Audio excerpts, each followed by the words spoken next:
They say that people don't read anymore. If that is the case, then how do they shop, use their cell phones, etc.? It isn't that people don't read anymore, it's what they are reading and how they are reading.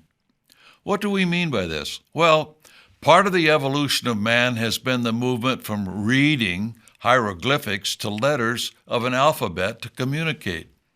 Funny thing, we're regressing back to hieroglyphics in the form of emojis.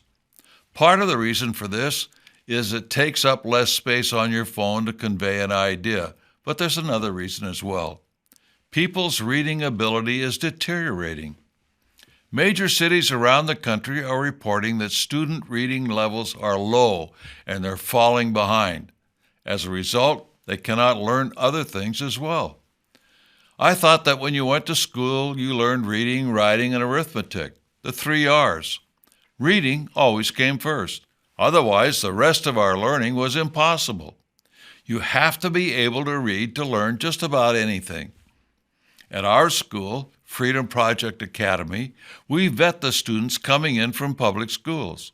We're finding that many of the students are 3 grades behind where they should be.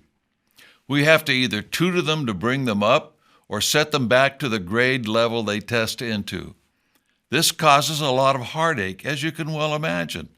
Parents have to decide what route to take or stick with the public school system where they know their child is not receiving a good education. To make the problem even worse, the parents are beginning to show signs that they cannot teach their own children to read well because they lack the skills to do so from their own deficient education. In other words, the ability to read well is disappearing from the American population. This is a major problem because reading supplies the best means for educating, no matter what the situation. Every American should be educated about American exceptionalism and what makes our country great, the thinking behind the Declaration of Independence and the federal Constitution. Without the ability to read, one cannot really get the full knowledge that is needed to fully understand the American system or to articulate it to another person. So, our message to you this week is to get into the habit of reading and get the rest of your family doing so. Take the phone away from your kids and get them to read a book. This is our message this week. Get yourself, your family, your friends reading and reading the right stuff. I am where I am today because my father went to the library and brought books home for me to read. Some were adventure stories, but many were histories and American philosophy. A great mix to make me proud to be an American and, more importantly, to work to keep my country free. We need leaders in every community, leadership that reads books, understands the fundamentals of government and Americanism. Videos and pamphlets will only scratch the surface. Leaders need more in-depth knowledge. This can only be gained by reading. We need to get as many people as possible reading so they have the proper understanding that is necessary to build a viable movement. We need patriots that are active and not just listening to the problems that are broadcast on shows like Tucker Carlson.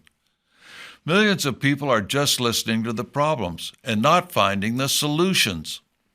The information that is necessary to solve our problems is never carried on the air by anybody. Anybody. How many times has your favorite commentator referred to America as a democracy?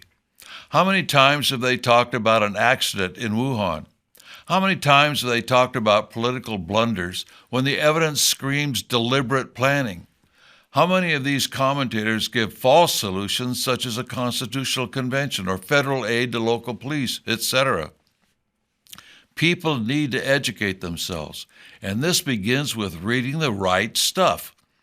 Here at the John Birch Society, we recommend reading the Declaration of Independence, the Constitution, property rights as sacred as the laws of God, In the Shadows of the Deep State, a century of Council on Foreign Relations scheming for world government, International Merger by Foreign Entanglements, and the Blue Book of the John Birch Society, and our latest volume, American Exceptionalism, What Makes America Great. These are a few of the basic primers on the problems we face and their solutions. There are a large number of books available which go further in depth on our problems and their solutions. Simply go to shopjbs.org to see what we have to offer. Also, read the Bulletin of the John Birch Society for the agenda you should be working on. Don't say that people no longer read. Some do. These are the people we need to reach and organize. The keys to winning are organizing and then planning what to do in your community. Organizing and planning will carry the agenda forward that will defeat our country's enemies. But first, start with your own children. Educate them, for they are the future.